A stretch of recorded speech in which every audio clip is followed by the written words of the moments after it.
Bom, o ano já está acabando, nós já estamos praticamente em 2024 e eu resolvi pegar então as minhas 3 melhores empresas da minha carteira pessoal, aquelas que têm uma rentabilidade superior, para trazer aqui para te mostrar exatamente quanto que eu recebi com elas de rentabilidade, mais os dividendos. Será que valeu a pena ter investido ao longo desses anos? Será que vale a pena continuar com elas para 2024, para o longo prazo? É isso que a gente vai dar uma olhada. Vamos ver aqui essas 3 empresas, as 3 empresas que mais se destacaram dentro da minha carteira de investimentos. Quem sabe uma delas você também gosta, você pode dar uma estudada para você incluir também na sua carteira de investimentos. Me chamo Tomás Xavier, seja bem-vindo aqui ao canal. Estou postando vídeos novos toda quarta-feira e também no sábado. Eu gosto bastante de falar sobre fundos imobiliários, ações e investimento no exterior. Então, se você está começando a investir e você quer aprender a investir da maneira correta, eu tenho vários vídeos aqui falando, mostrando como montar a carteira de investimentos do zero. Então, eu vou te pedir 2 coisas. Se inscreve aqui embaixo, também deixa o seu like, assim você me ajuda a crescer no YouTube e você sempre recebe as notificações, você sempre fica ligado sobre os vídeos que eu soltar sobre o mercado financeiro. Então, bora lá pro vídeo e vamos ver aqui quais são essas 3 melhores empresas da minha carteira. Então, começando aqui com a Klabin. A Klabin é uma empresa centenária, ela teve início em 1889, teve o seu IPO também em 1997. É uma empresa com muito histórico, ela está listada na bolsa há muitos anos, ela tem uma exposição também ao dólar, ela é a maior produtora e exportadora de papéis do Brasil, ela é líder de mercado na produção de embalagens de papel, também embalagens de papelão, então ela tem uma série de produtos. E é muito interessante na Klabin é que ela cuida tanto da sua matéria-prima, ela tem essa questão ambiental, então ela cuida tanto da parte florestal, ela planta árvores, cuida das suas árvores para ter justamente a matéria-prima, ela conseguir ter essas árvores para produzir a sua celulose, então construir os seus produtos, fazer os seus produtos ali na parte de papéis e embalagens. É uma empresa que cuida de todo o seu ecossistema, uma empresa centenária, ela tem muito a crescer ainda e, como eu te falei, ela é uma empresa exportadora, então ela consegue ter um lucro em dólar, o que é muito bom para a empresa. Bom, pode comprar a Klabin com cerca de R$ 4,55. Aqui a Klabin com final 4, que é focada nesse pagamento de dividendos. Ela vem se valorizando no seu último ano cerca de 5% e pagando um dividendo aqui de 5,41%. Dando uma olhadinha um pouquinho nos seus indicadores, a Klabin ela vem pagando então esse dividendo aqui de 5,41%, mas o seu payout tem ficado ali em torno de 60%. O payout ele é um indicador que pega ali a média dos últimos 5 anos. Nos últimos 5 anos, de toda a receita, todo o lucro que ela teve, ela vem distribuindo em média 60%. Então pensa, 60% do lucro dela ela transforma em dividendos. O restante, os outros 40%, ela acaba focando em pagar suas dívidas, em investir, em crescer a empresa. Mas 60% é considerada assim uma empresa que é pagadora de dividendos. A gente tem aqui do lado também um gráfico que mostra a média de distribuição de dividendos ao longo dos últimos anos. E a gente vê que a média tem ficado ali em torno de 3,74%, mas nos últimos anos ela vem aumentando esse dividendo, tem ficado ali em torno de 7,51%, agora esse 5%, 6%. Então a gente espera que ela continue com essa média um pouquinho mais elevada, mas ela é uma ótima pagadora de dividendos. O PL dela, aqui um ponto bem interessante, é considerado, a Klabin está sendo considerada uma empresa bem barata na bolsa de valores. Ela teve essa valorização aqui de 5% nesse último ano, mas ainda ela está descontada, ela está barata, ela tem muito potencial ainda para crescer. A sua dívida, olhando um pouco para o indicador de dívida,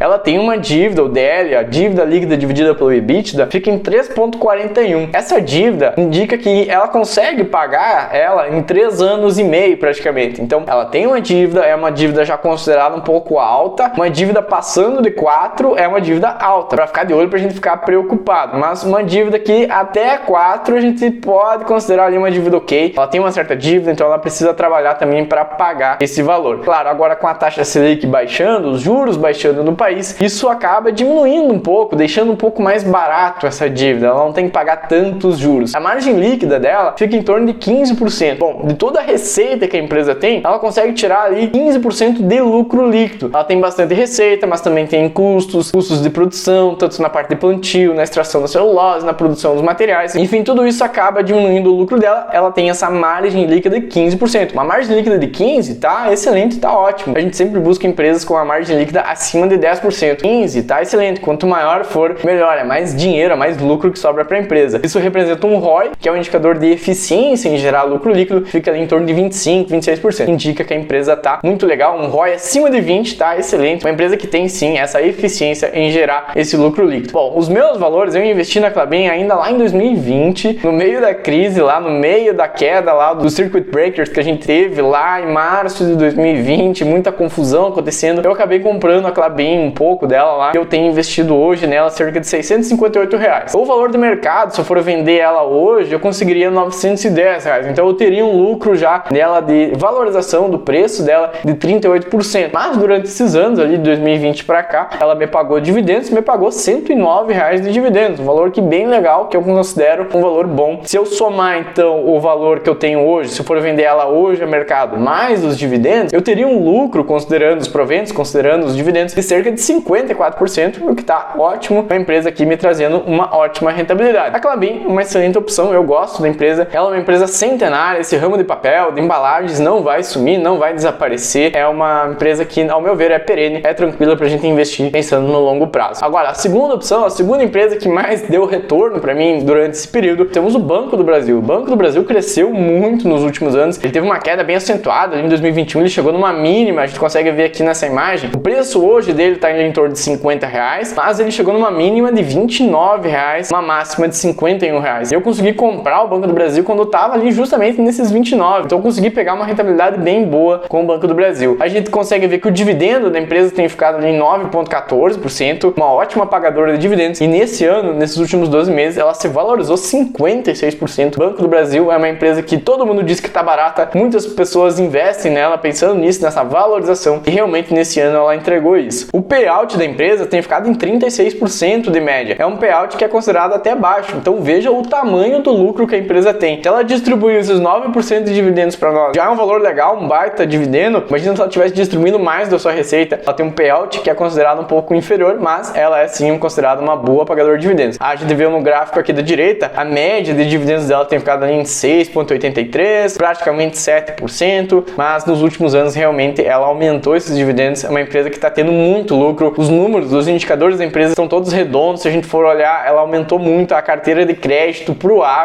agro vem bombando, vem crescendo demais. Então os bancos eles ganham muito com esse crédito, emprestam dinheiro às empresas, as pessoas acabam pagando então esse valor com os juros. Os juros também altos no país acabam elevando esses juros, aumenta a receita, aumenta o lucro. O banco ele ganha dinheiro de qualquer jeito, né? Com crise, sem crise, o banco está sempre ganhando dinheiro. Bom, o PL dela está sempre baixo. Todo mundo fala que o Banco do Brasil está descontado. Aqui está o PL de 4,33. Por que ele tem esse desconto? Porque é uma empresa que é uma estatal. 50% está na mão do governo. E as pessoas acabam ficando com medo de investir na empresa por ter essa interferência do governo. Como entrou agora também um governo que é de esquerda, que é mais populista, que gosta de mexer nas estatais, todo mundo fica com o pé para trás ao investir nas empresas como o Banco do Brasil. Então ela sempre está com esse PL descontado. Se você for comparar com outros bancos, Itaú, o Bradesco, Santander, justamente por essa interferência, essa possível interferência do Estado. Mas ela é uma excelente empresa que vem mostrando números excelentes nos últimos anos. A margem líquida dela tem ficado em 12,40%, então de toda a sua receita, 12% se transforma em lucro líquido. A receita da empresa é enorme. O ROI, a eficiência de gerar esse lucro líquido, também fica ali em torno de 20%. Eu investi no Banco do Brasil lá em 2021, lá em fevereiro de 2021. Eu coloquei então R$725 na empresa. Hoje eu venderia ela a mercado a cerca de 1.257. Eu já estaria tendo um lucro só de valorização do preço de 73%. Mas durante esse tempo, de 2021 para cá, ela me pagou também dividendos, bons dividendos, que somam ali R$215 de dividendos. Então se eu pegar o valor do mercado, essa valorização que eu já tenho com o preço da ação mais os dividendos, eu teria um lucro aqui com o Banco do Brasil de 103%. Tá excelente, eu considero aqui um ótimo ganho, um ótimo investimento feito nesse período. E para fechar, nós temos aqui a WEG. Essa é a minha queridinha da carteira, ela é a empresa que mais está entregando rentabilidade. Eu gosto demais da WEG, ela é uma empresa completa, muito bem diversificada. Ela é uma empresa que foi fundada lá em 1961, teve o seu IPO ainda em 1982, então ela já tem um longo histórico de bolsa, um longo histórico no mercado, e ela atua principalmente com esses equipamentos industriais, nessa parte de automação industrial, e também muito forte na parte de energia. Ela tem equipamentos que trabalham tanto com a parte de transmissão, geração e distribuição de energia elétrica. Então se você for pegar lá, por exemplo, usinas hidrelétricas, aquelas grandes torres de energia eólica, os painéis solares, torres de transmissão de energia, você vai ver que tem equipamentos ali da WEG. Então esses grandes geradores, esses grandes motores elétricos aqui da WEG. É uma empresa que trabalha também para fora, uma empresa que exporta muito dos seus materiais. Cerca de metade da sua receita, ela vem daqui do Brasil e a outra metade vem do exterior. Vem da América do Sul, da América do Norte, também da Europa, da África e da Ásia. Então é uma empresa que tem uma ótima exportação. Ela também se expõe ao dólar, à variação do dólar, porque o lucro dela também dispara se o dólar disparar. Então aqui nós temos a WEG, a gente pode comprar ela com cerca de R$33. Veja que a mínima dela bateu 31, ela está próxima da mínima e não da máxima, porque ela teve essa desvalorização de 12%. Então mesmo com essa desvalorização nos últimos meses, nesse último ano, ela ainda é a maior empresa, a empresa que mais se valorizou na minha carteira. O dividendo dela é baixo, é de 1,72, porque não é o foco da empresa em dividendos, o foco dela é em crescimento. Nós temos aqui a VEG, um pouquinho dos seus indicadores, a gente vê que o payout dela tem ficado em torno de 53%, a outra metade a empresa guarda para si, para investir, para aumentar os seus negócios, para expandir. O PL dela, aqui um ponto delicado, essas empresas de crescimento, o PL está sempre elevado, um PL de 28, mas se a gente for ver com essa queda de 12% nesse ano, ela até tá num preço legal pra gente, quem sabe, comprar aqui a VEG pensando numa valorização, porque ela tá sempre cara. Essas empresas de crescimento, elas estão sempre com seus indicadores um pouco para cima, então o PL fica sempre mais alto. Nós temos aqui uma empresa de crescimento, mas que caiu bastante nesse último ano. Quem sabe uma janela de oportunidade para incluir a VEG também em carteira, ou quem sabe, no meu caso, fazer mais compras aqui da VEG. A dívida dela, o indicador de dívida está em menos 0,48. A dívida, quando vem negativa, quando esse indicador vem negativo, significa que a empresa não tem dívida, inclusive ela tem dinheiro em caixa para expandir, para crescer. Então ela é uma empresa bem controlada, que não está com dívida, está com caixa para gastar. A sua margem líquida tem ficado em torno de 15%, então de toda a sua receita, 15% se transforma em lucro líquido. O ROI tem ficado em torno de 30%. Então é uma empresa também muito boa, muito eficiente em gerar esse lucro. Mas os seus dividendos, a gente vê a média, o gráfico da direita, a média de dividendos fica ali em torno de 1,93. Então não espere grandes pagamentos da VEG, mas sim um grande retorno de crescimento, de rentabilidade. Bom, eu investi na VEG lá em 2020, lá no meio da crise, e depois também ao longo dos meses, eu tenho cerca de R$ 1.083 investidos nela. Hoje eu venderia ela ao mercado a cerca de 2.241, o que já me daria um lucro de 107%, mas ela me pagou alguns dividendos, como eu falei, ela paga menos dividendos, mas ela pagou aqui 93% de dividendos, o que daria um lucro ajustado, um lucro considerando os dividendos, 115%. Ela teve até melhor na minha carteira, mas como ela teve essa queda recente de 12%, ela diminuiu um pouco aqui a minha rentabilidade. Mas essas foram as três empresas que mais estão me dando retorno na minha carteira. E eu vou te pedir, me deixa aqui embaixo nos comentários como que está a sua carteira, quais empresas estão crescendo mais na sua carteira de investimento. Vamos trocar uma ideia aqui, vamos ver quais são essas empresas que mais se valorizaram nesses últimos anos. Por esse vídeo era isso, espero que você tenha gostado. Vou deixar outros dois vídeos, um mostrando como montar uma carteira de investimentos com R$200, um valor bem acessível, bem legal, mas com uma ótima diversificação. É uma carteira com renda fixa, ações e também fundos imobiliários. E um segundo vídeo fazendo uma análise completa da empresa CPFL Energia. Ali eu mostro um checklist completo, um checklist buy and hold pra gente fazer em qualquer outra empresa. Você pode aprender bastante como analisar uma ação. Então dá uma olhadinha nesses vídeos. Meu, muito obrigado, me chamo Tomás Xavier, te vejo semana que vem, falou!